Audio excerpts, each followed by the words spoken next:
आप नदी के कहर से तो बच गए, मगर अभी आराम करने का वक्त नहीं है। हम एक बार फिर आपका इम्तिहान लेने वाले हैं। चेंगडू, चीन के बीचों बीच बसा एक चहल पहल भरा महानगर। यहाँ की आबादी न्यूयॉर्क, लॉस एंजलिस और शिकागो की कुल आबादी के बराबर है। एक दिन दोपहर के वक्त अचानक इस शहर पर कुदरत का कहर बरस पड़ा। यह अब तक के सबसे जबरदस्त भूकंपों में से एक था।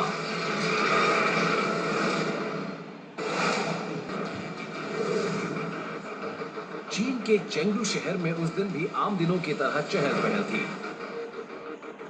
अचानक शहर पर बहुत बड़ी आफत टूट पड़ी।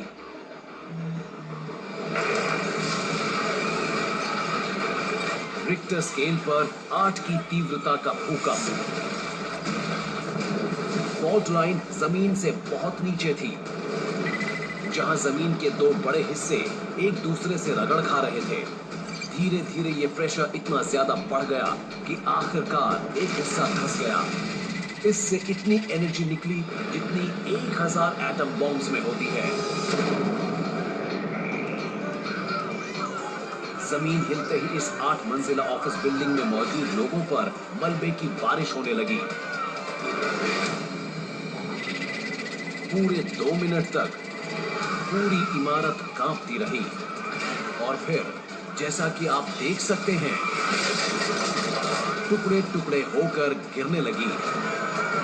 अब खुद को इस जानलेवा भूकंप के दौरान इमारत के अंदर रखकर देखिए। ऐसे में आप क्या करते? ए, वहीं रुककर किसी चीज के नीचे छिप जाएंगे। बी, चौखट के नीचे छिपेंगे। या सी, सबसे नजदीकी रास्ते से भागेंगे।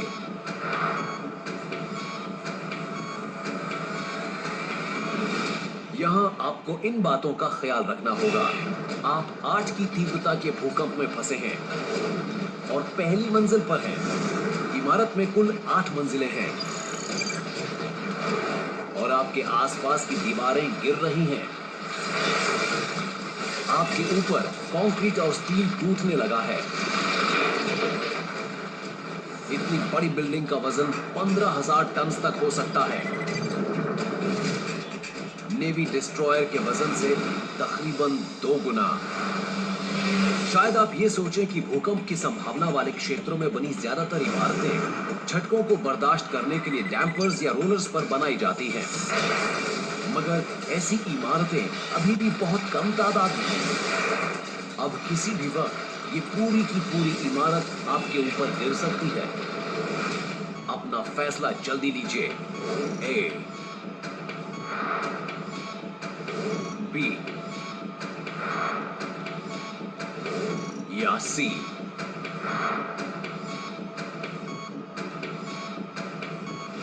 बताइए, ऐसे में आप क्या करेंगे? इमारत गिर रही है, इसलिए हो सकता है आप बाहर जाने के सबसे नजदीकी रास्ते से भागकर खुले में जाने की कोशिश करें, लेकिन क्या आपके पास इतना वक्त होगा? ये इमारत भर भरा कर टूट रही है और आप पर मलबे की बारिश हो रही है। कंक्रीट का एक बड़ा सा टुकड़ा आपसे सिर्फ 2 मीटर की दूरी पर गिरता है।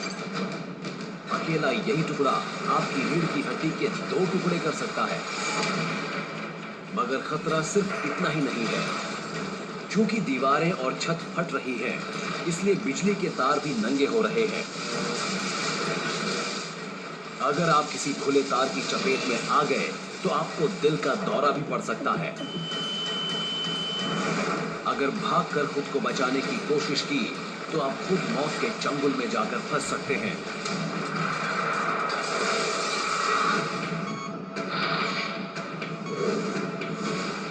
बाहर जाने का रास्ता दूर है और चारों ओर मलबा गिर रहा है।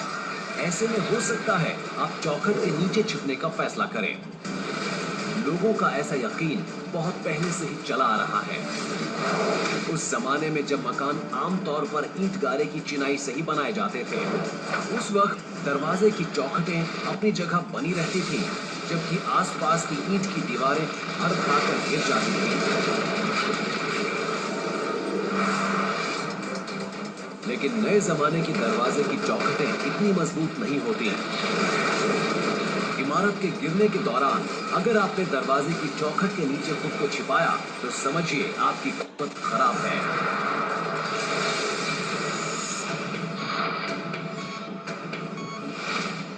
तो फिर आपको क्या करना चाहिए? अगर इमारत के टूटने के बाद भी आप खुद को बचाना चाहते हैं तो सबसे अच्छा यही होगा कि किसी बड़े से फर्नीचर के नीचे खुद को छिपा लीजिए, जैसे कि आपकी डेस्क के नीचे छिपने से आप न सिर्फ खुद को गिरते हुए मलबे से बचा सकते हैं, बल्कि इस बात की भी उम्मीद है कि जहां आप छिपे हैं वो जगह आपके लिए सर्वाइवेबल वॉइड बन जाए। कोई बड़ा सा फर्नीचर आपके लिए बेहद सुरक्षित जगह बन सकता है, क्योंकि वो छत और दीवार से टूटने वाले बड़े टुकड़ों को एक जैक की तरह गिरने से रोक सकता है।